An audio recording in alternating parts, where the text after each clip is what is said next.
अस्सलाम वालेकुम dear students. हमारा आज का टॉपिक जो है that is soil improvement.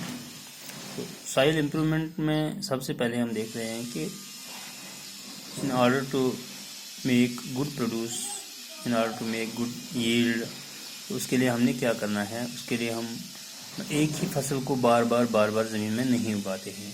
So number first we need to rotate our crop, that is number first in order to improve our soil we are rotating our crops, that is number first is crop rotation. Crop rotation means कि एक season में हम एक crop लगा लेते हैं, उसके बाद हम दूसरा क्रॉप लगा लेते हैं, फिर उसके बाद फिर उसको हम दोबारा से फिर वही क्रॉप लगा सकते हैं।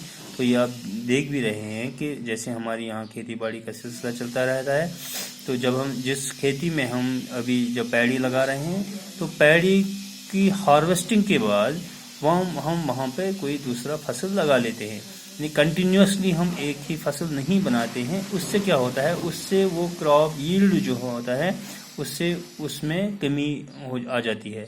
तो हमारी क्वांटिटी जो है वहाँ से प्रोड्यूस जो हमारा है तो वो that becomes in less quantity, तो वो हमें वहाँ पे डिक्रीज क्वांटिटी में आ जाता है। तो इसलिए हमें चाहिए कि हम वहाँ पे क्रॉप रोटेशन करते हैं। तो क्रॉप रोटेशन में नेक्स्ट हम कभी लिग्यूमिनस भी ये लगाते हैं प्लांट्स इसमें, तो उससे क्या हो जाता है, उससे सॉइल हमारा जो है वो एनरिच हो जाता है। Next is mixed cropping. तो हम क्या कर रहे हैं, इसमें मिक्सड क्रॉपिंग भी करते हैं। जैसे हम मेज़ और इसको ये क्या नाम है बीन्स जो है, इनको हम इकट्ठे वहाँ पे ज़मीन में बोते हैं, तो उसके बाद उस चीज़ को हम मिक्सड क्रॉपिंग बोलते हैं। जैसे मल्टीपल क्रॉप्स को एक ही ज़मीन में हम मिक्स करके बोते हैं। ग्राउंड नट या कॉटन, या जैसे हम अभी कुछ प्लांटेशन बना रहे हैं, अगर हम नर्सरी कोई बना रहे हैं, नर्सरी के बीच में हम और कोई वहाँ वेजिटेबल लगाते हैं, तो उस चीज़ को हम मिक्सड क्रॉपिंग बोलते हैं। उससे क्या हो जाता है, उससे हमारे दोनों एक ही टाइम पे हमें दो क्रॉप हमें वहाँ पे मिल जाते हैं।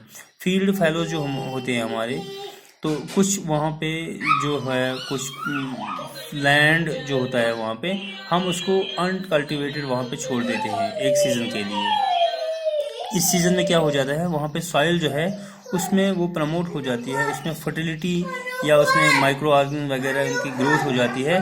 तो व्हाट हैपन्स कि उसमें वो चीज़ जो है उसमें सॉइल फर्टिलिटी इंक्रीज हो जाती है, तो उस चीज़ को बोलते हैं फील्ड फैलो। फील्ड फैलो मीन्स ज़मीन को हम एक टाइम पे थोड़ा सा मतलब उसमें कोई फसल नहीं उगाते हैं, उसको छोड़ देते हैं। We left this land for some time, तो उसमें फिर उसको जैसे वो रेस्ट मिल जाती है, उसमें थोड़ी ये सॉइल फर्टिलिटी जो है वो इंक्रीज हो जाती है, तो उसके बाद हम उसमें आराम से फिर कल्टीवेशन करते हैं। इन सारी चीज़ों से जो भी हमने इस सॉइल इम्प्रूवमेंट के रिलेटेड हमने पढ़ा, या हमने क्रॉप रोटेशन पढ़ा, हमने मिक्सड क्रॉपिंग पढ़ी हमने, या हमने फील्ड फैलोज के लिए पढ़ा, तो इनसे क्या हो जाता है, ये सारी चीज़ें they enrich our soil to make good produce. तो उससे हमें जो है अच्छी प्रोडक्शन वहाँ पे मिल जाती है। तो नेक्स्ट टॉपिक जो आपका है that is protection from pests and weeds. अब सॉइल ये जो क्रॉप जो है हमारा, उसको हमने पेस्ट्स एंड वीड्स जो है उन चीज़ों से हमने बचाना है, यानी डिजीज़ से हमने बचाना है। फंगस, नोमैटोज वगैरह, बैक्टीरिया, वायरस, ये चीज़ें, ये सारे जो भी हमारे क्रॉप को डैमेज करती हैं, इनको हमने वहाँ पे उन चीज़ों से बचाना है। तो हम क्या करते हैं, in order to control these pests we use pesticides. हम पेस्ट्स को कंट्रोल करने के लिए अपने ग्रेन्स पे, अपने क्रॉप्स पे हम पेस्टिसाइड्स का इस्तेमाल करते हैं। जैसे हमारे पास DDT है, डाइफेनाइल ट्राइक्लोरोथेन है हमारे पास, या BHC है, बेंजीन हेक्साक्लोराइड। तो ये केमिकल्स जो है इनका स्प्रे करने के बाद ये पेस्ट्स जो है वहाँ पे हमारे क्रॉप को अटैक नहीं करते हैं।